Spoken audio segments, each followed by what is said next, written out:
Ini masih progres bagaimana kita pengkondisian PSK dan mucikarinya serta para pengusahanya.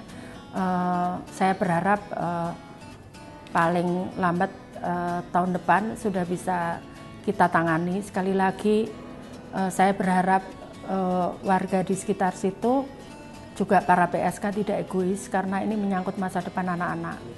Kita tidak bisa kemudian atas nama kepentingan perut, atas nama kepentingan ekonomi, atas nama kepentingan usaha. Karena saya yakin sepanjang kita mau, sepanjang kita berusaha, pasti Tuhan akan memberikan pertolongan kepada kita. Bukan pemindahan. Saya juga, kalau misalkan PSK tersebut misalkan bukan warga Surabaya dan hampir sebagian besar bukan warga Surabaya, tetap di situ kami pun tidak masalah asal bekerja di sektor yang lain. Saya yakin masih ada cara di Dupak Bangunsari yang sebelumnya sudah saya tutup sekitar 5 bulan yang lalu. Banyak sekarang PSK yang sudah bisa merintis usahanya. Bahkan kita bisa mengirim kurang lebih sekitar senilai 15-20 juta per bulan hasil produk mereka semua. Jadi artinya sebetulnya kalau kita berniat, kita bisa kemudian ada cara atau ada jalan kita memberikan cara untuk keluar, kenapa kita nggak keluar begitu? Ya, masalah terberatnya adalah bagaimana saya menyiapkan anak-anak ke depan untuk mereka bisa bersaing dengan anak-anak dari terutama dengan bangsa lain, karena 2015 sudah ada AFTA, 2020 ada WTO. Saya tidak ingin bahwa anak-anak Surabaya kalah dengan bangsa-bangsa lain, karena itu saya harus menyiapkan sumber daya manusia dan itu mesti berat. Tapi saya yakin kalau kemudian kita punya niat yang sama, saya yakin kita bisa menang. Karena sesungguhnya warga Surabaya itu warga yang pemenang karena Kota Pahlawan ada di sana.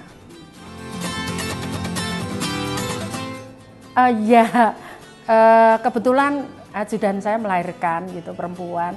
Nah kemudian saya diberikan ganti baru. Nah kemudian biasanya memang saya kalau sebelum saya ke kantor saya berputar. Nah kemudian di situ saya terus terang nggak ngecek dia siapa. Kemudian saya mengunti sampah kok dia sepertinya jijik begitu, 1 kali, 2 kali. Saya maafkan, ketiga ya sudah enggak bisa, karena saya tidak bisa tidak bisa. Saya selalu membayangkan kalau seandainya saya pasukan kuning, apakah saya harus jijik juga gitu kan, enggak bisa, enggak ada pilihan kan. Karena itu saya tidak bisa kemudian saya mengandalkan saya wali kota.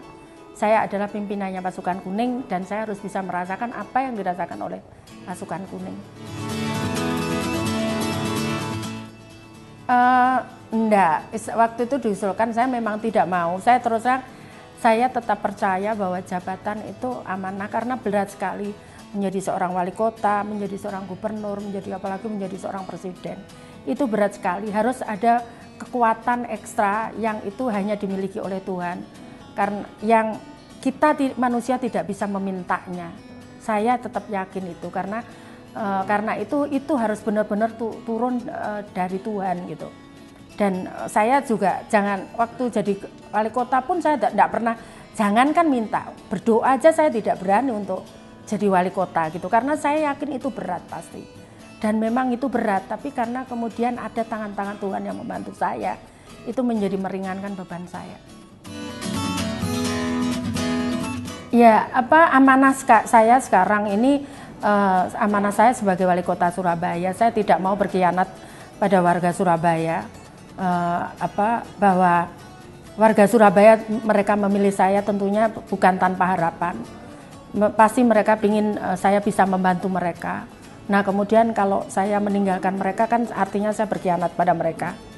Karena amanahnya itu amanah saya di mereka gitu.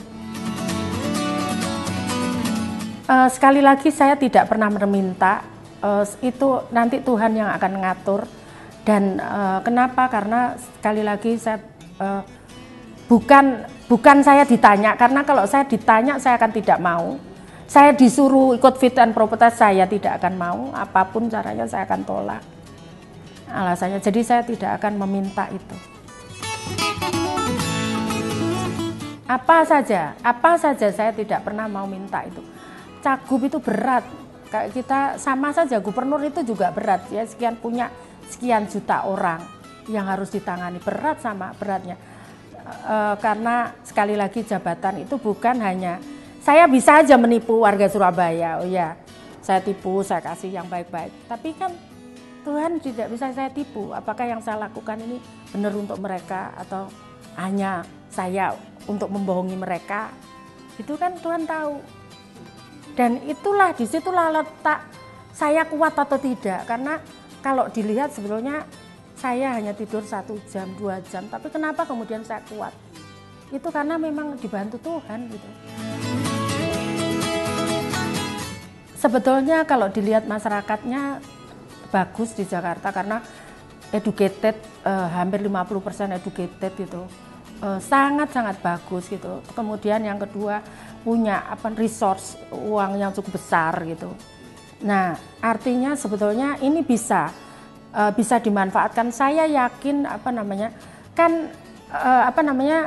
pasti orang katakan, oh warga Jakarta tuh cuek gitu. Enggak, dulu warga Surabaya juga begitu. Tapi saya percaya kalau itu disentuh, banyak sekali yang akan bantu gitu. Artinya resource yang besar itu bisa juga dimanfaatkan. Sayang kalau yang pinter-pinter itu kemudian nggak kita gunakan. Saya terus terang nggak ngikuti karena saya nggak pernah, mohon maaf, saya nggak pernah lihat TV. Iya, saya nggak pernah lihat TV ya. Saya harus jujur, saya nggak pernah lihat TV, nggak pernah itu. Saya bukan dalam hal untuk memilih. Tadi saya katakan Tuhanlah yang menentukan saya jadi apa.